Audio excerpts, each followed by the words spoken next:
I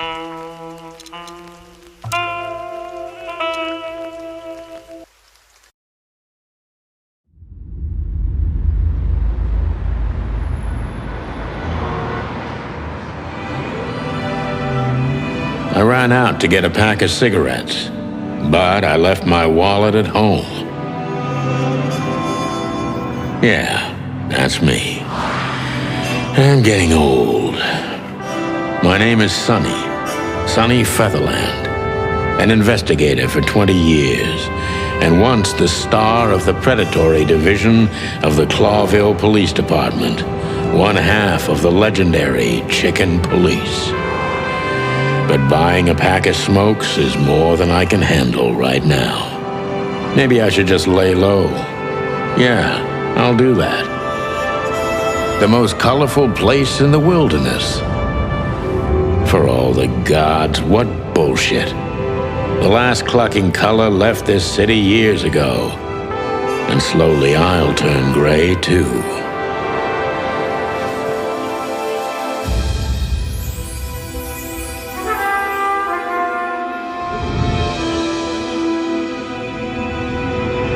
Still, what do I expect? We're living in a vast experiment, and don't even notice that everything got clucked up a long time ago. We believe in this wonderland of peaceful coexistence. Wolves and sheep, chickens and hounds. Yeah, sure, why not? It's just ridiculous. The dog eats the chicken. It's in our nature. I'm not propping up the illusion anymore. 121 days, and it's over. Retirement.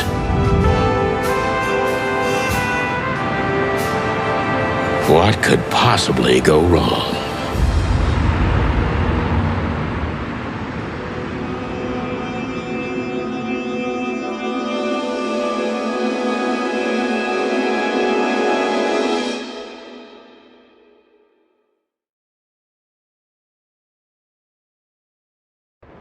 Ah, crap. My office lock is a piece of shit if a dame can pick it. She stood in the darkness. The light painted stripes on her body. It whispered secret little things that were never there in the first place. But she was no zebra. Reality was just a light switch away. Elizabeth or Charlotte? I was sure she'd have a sophisticated-sounding name. She had a bygone look in her eyes, older than this ancient building, and perhaps the whole city itself. Or maybe I'm just drunk. But she was the first womanly thing in my place for a long time, so I had to give her a chance.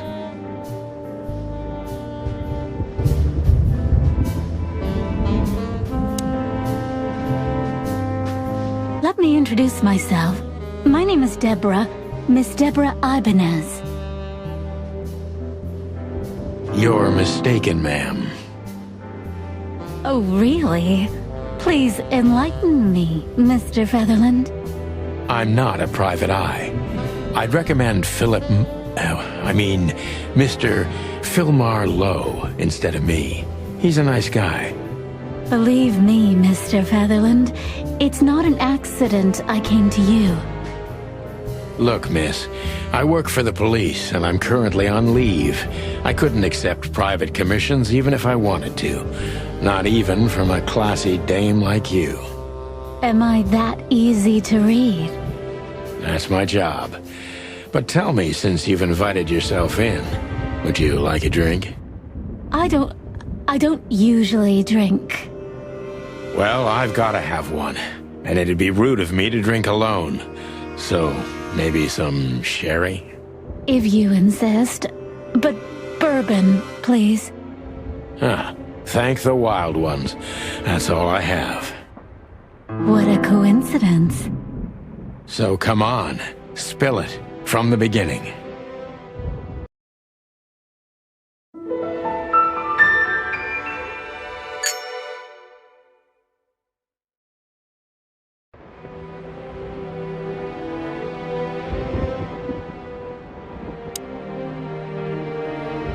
That's better.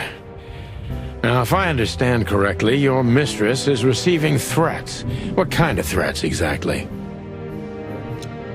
It's a very strange matter. First, there were letters. Then it came printed on a wine bottle's label, sent as a gift. Then carved into a brick, thrown through the window. And finally, they painted it on the wall of the house in giant red letters. I think it's time to dig a little deeper. If you don't mind, I'd like to ask you some routine questions. Please, that's why I'm here.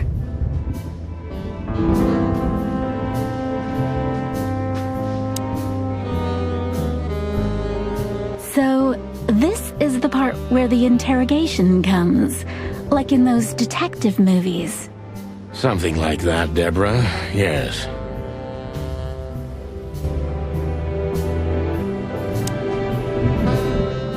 So, this is the part... Something like that.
I promised myself I'd write a novel one day.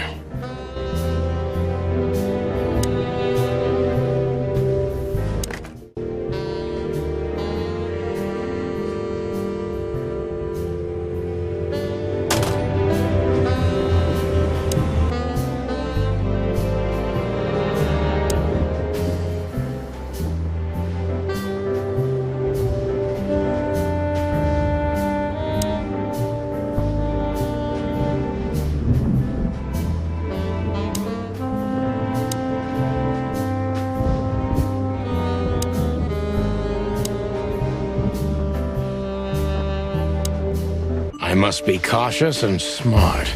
This dame seems shy, which I can use to my advantage. But I must be careful about what I say to her, or I could scare her off. Let's start gently, and when the time comes, we can go in hard.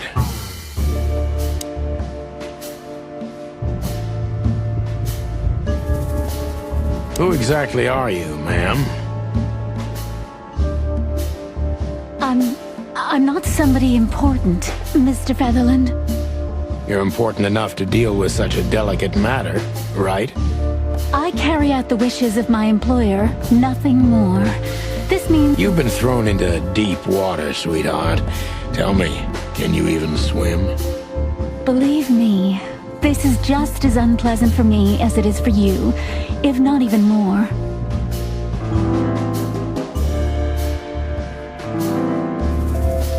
Tell me, which part of the city do you live in? Calavera Hills? Flowerville, maybe? Look, I don't want to answer that. I'm here on behalf of my employer, and not on personal business. Fair point, Deborah. Let's try a different approach. Why did you have to visit me this particular evening? I have my reasons. I may look like a silly little fawn, and maybe I am, but I still have common sense. I don't doubt that for a second, Miss Ibanez. This day is essential to my mistress, and she thought it's also important to you.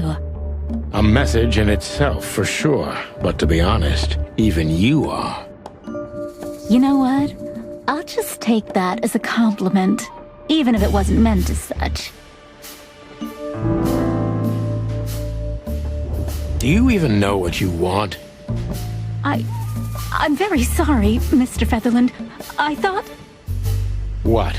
You come in here, swaying your lovely hips like some kind of femme fatale, make me have a drink with you, and expect me to believe everything you say? I'm making you drink? Well, okay, sweetheart, you had no hand in that. I'm sorry I wasted your time, Mr. Featherland. Why did you come to visit me? Why not your employer herself? My employer is Miss Natasha Katsenko. She hasn't been leaving her home lately, only if she really has to. How so? Miss Natasha is afraid. She's scared because of those unwanted messages, and everyone knows who she is. So she's that kind of woman. I don't know what you mean. Of course you do, Deborah. Thank you, by the way. We're finally getting somewhere. We avoided the point long enough. Deborah's hiding something, no question. Let's focus on that.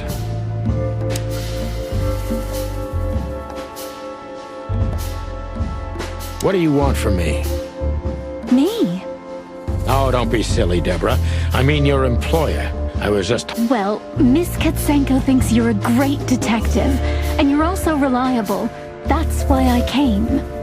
Did she also give you the lockpick? Please, could you let this go? I'm really embarrassed. Sorry, sweetheart, I'm just teasing you. As soon as I saw you, you were forgiven. That's very nice of you. It has nothing to do with being nice, Deborah, but you're welcome. Don't you think this whole thing is a little suspicious? Look, Santino, I'll explain everything. I have no doubt about that. You look just the type, sweetheart. No offense. I'll take that as a compliment. Or maybe I'll act like I haven't heard it. You see, we're starting to understand each other. Tell me, Deborah, why should I believe you at all? Because my mistress trusts you. Should that be enough? If you really like what she thinks you are, then yes. Damn, what can I say to that? Look, I didn't mean to back you up against the wall. You have a way with words, sweetheart. Did you ever want to be a cop? No, not for the world. Smart answer. Be honest and tell me what you're so afraid of. You know, Mr. Featherland, my mistress's partner is Hobart Wessler. Or as most people know him... Ibn Wessler, the Kingpin. Exactly. Feathery gods, help me. So you get it now. The secrecy. To put it mildly, I think I understand it all. Wessler.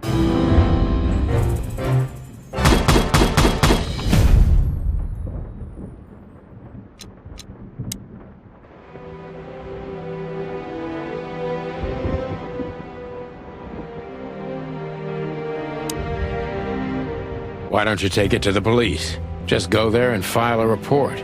Photos, flashing lights, fingerprints, you know the drill. The evidence is very clear. Even a moderately talented detective could easily wrap this case up. Or just try the phone. 555-111. Please, take a look at this. Well, okay. Let's see.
Don't you want to look at it? The message I gave you. Yeah, of course, Deborah. Give me a second.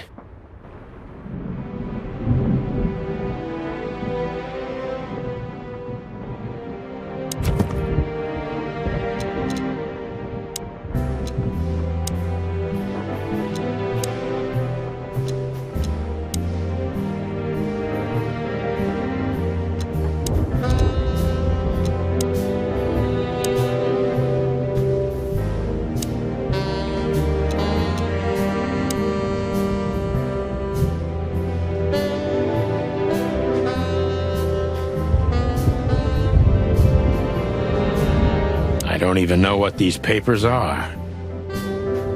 I need it. Every whiskey.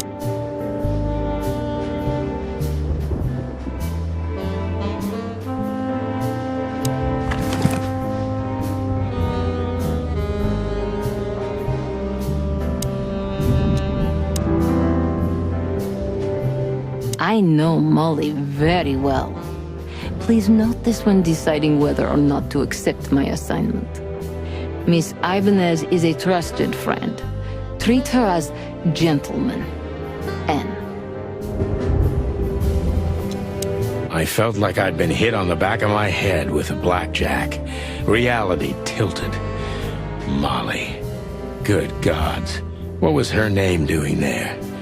I glanced at the opposite wall with the well-worn picture frames. Like an eternally dark hole in the wall. A missing piece. She was wearing a light silk dress and singing a lullaby. The waves caressing her beautiful long legs. Why Molly? Why now? Mr. Featherland? Santino, are you all right? What the hell is this supposed to mean? I don't know anything, Mr. Santino.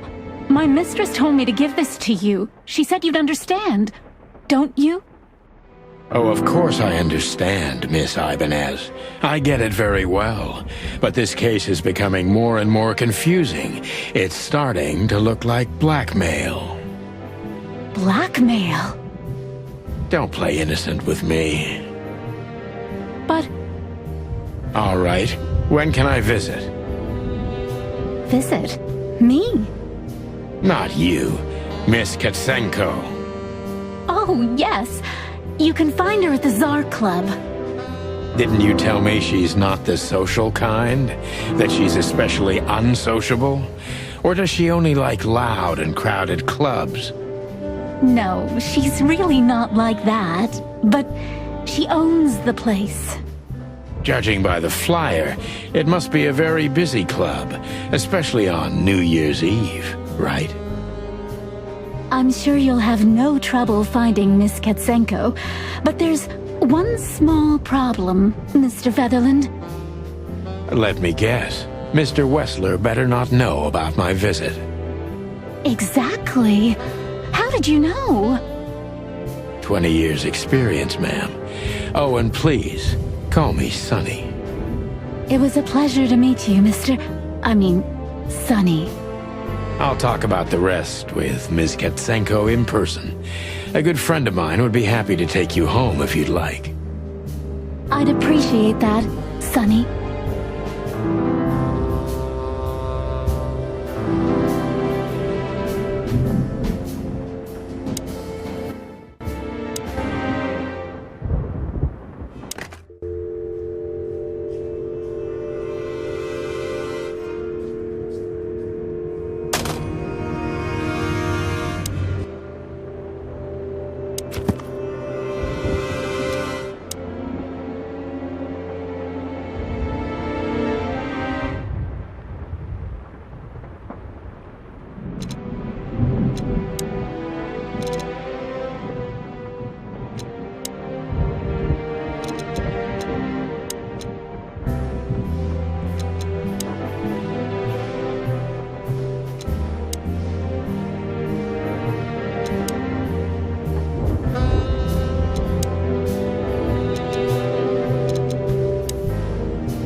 Thank you again, Mr. Sonny. Don't mention it, Deborah. I had no other plans for today, except drink. But tell me, do you have a light? I'm sorry, I don't smoke. Thought so.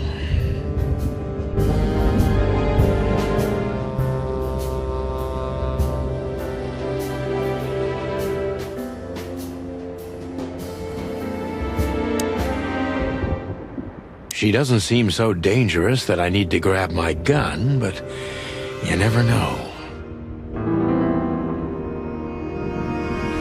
My last cigarette. You're lucky I don't have a light, pal. My wallet and my badge. The wallet is real. The badge ain't. Chief Bloodboil took mine, so I got this one out of a pack of cornflakes, just in case.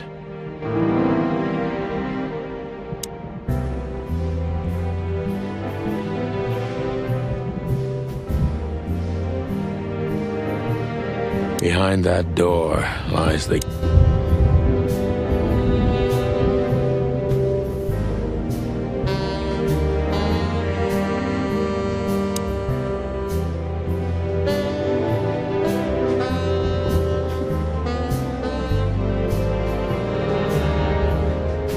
I don't even know where the key is. Whatever...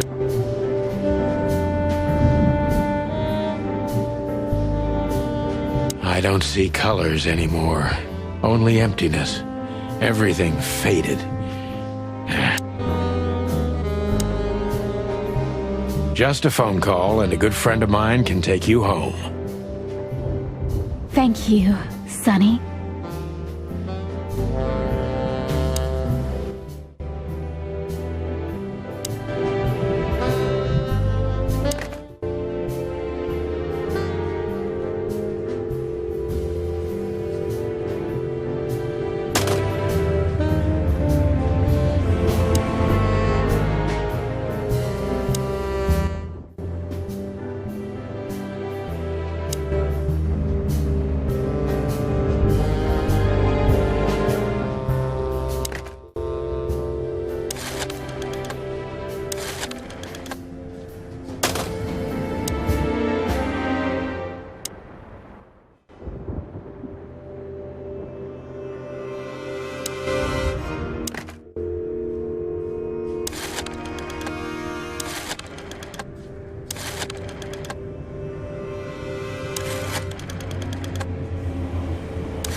Hey, Lewis. Am I bothering you? No. Of course not, Sonny. Old friend, what's up? Could you come over? I've got a favor to ask if you're not busy. For you, anything. Just a minute.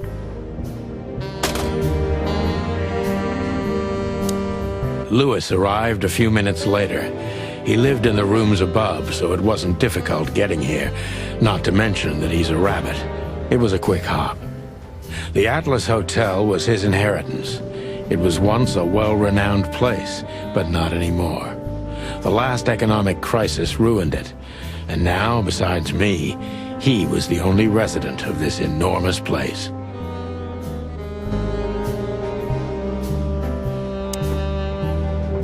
Thanks for being so quick, Lewis. Can you drive Miss Ibanez home? I have some things to take care of. Of course, Sonny. You know, anything for you. Thank you for being so considerate, Sonny. I appreciate it. Don't mention it. Goodbye, then. So long, Deborah. Before I visit the club, I have to take a detour. I've got a feeling that this case isn't going to be a one-man job. And there's only one bird in this city I can trust. My ex-partner, Marty. He's going to be at the station. I can only hope he'll be willing to talk to me.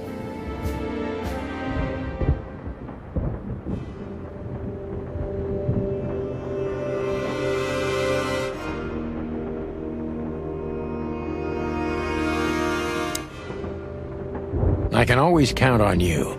Thanks, old buddy. Don't even mention it, my friend. You got anything planned for today?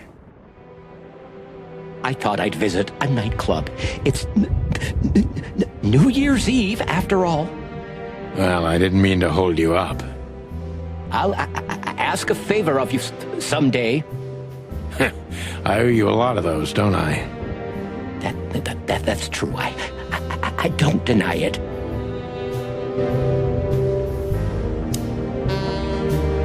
Could I ask you a few more questions, Deborah? Feel free, Sonny.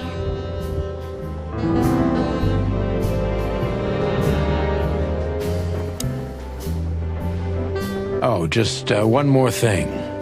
Yes? I don't want to sound in...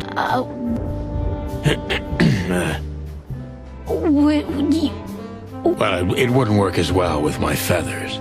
Just professional curiosity. Occupational hazard? There are parlors, yes. But I do... That's, good. You're one strange bird, Sonny Featherland. Well, I've been called worse.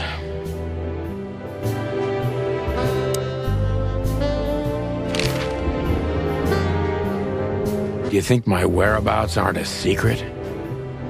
Do you think they ever were? Well, I was hoping. Clawville is a big city, but not so big that Santino Featherland can hide in it. Oh, please. Flatter me more.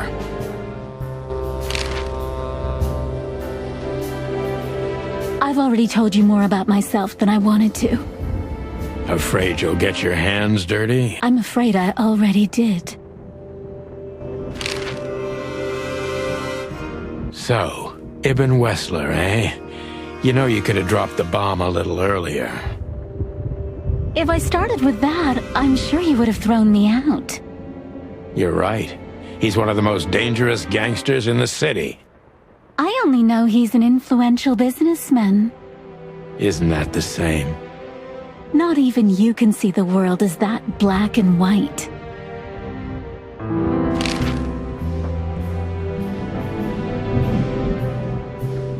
Sonny, I've already told you what I know. I've never read the message.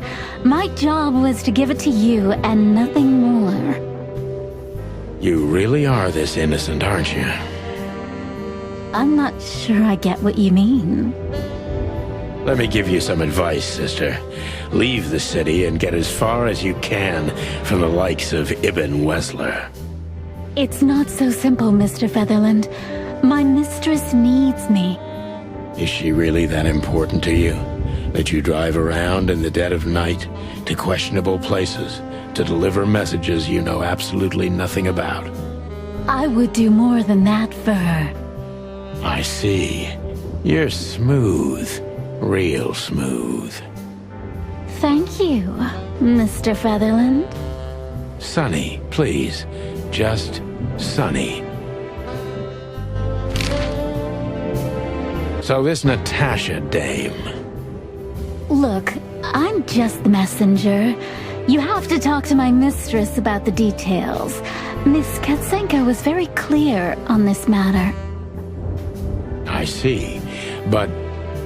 Please, Sonny, let's not make this even more uncomfortable. Okay, understood. Let's drop it. Thank you.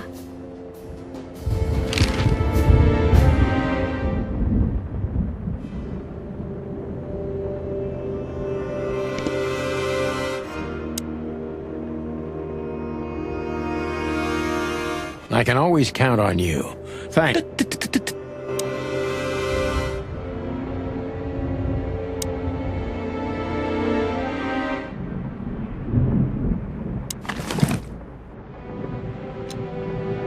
I haven't dusted you off in a while, partner. Looks like I may be needing you now. Ironic, but ever since I've been on furlough, with only my fake badge sitting in my cabinet, I feel more like a cop than I ever had before. More like a Clawville cop, anyway.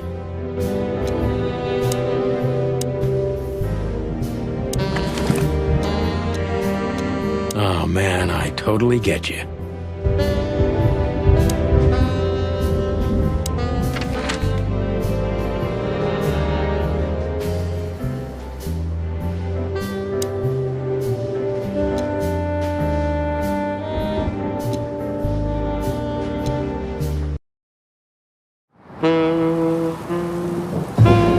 It was New Year's Eve, and I was driving, half drunk, risking my whole life's work, but still, it didn't feel any different. Every day was the same, and the 121 days I had left till my retirement seemed like an eternity. When I look out the window of the hotel room I call home, I see the same thing every day. A woman in a red nightgown dances slowly in circles to smooth music. The 9 o'clock show, with a glass of cheap bourbon and the red gown with the silent music. In the meantime, the proud city of Clawville is slowly eating itself alive, and we're still here, with nothing left to lose but our sanity, while others, the smart ones, had already gone. Molly. Does her name really upset me this much? All those years of solitude, and I still jump without question every time I hear it. And then there's Marty, my ex-partner, who hates me, but I know I have to speak with him, no matter what. Why do I feel like the past is watching me on this goddamn night?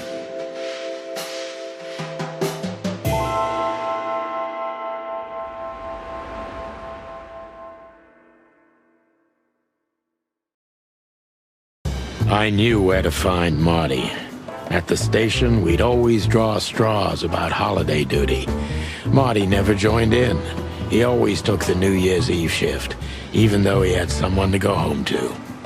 I understood. 10 years ago, we survived the night the press called the Bloody New Year. Forgotten by Clawville, but not by us. We both left parts of ourselves behind that night.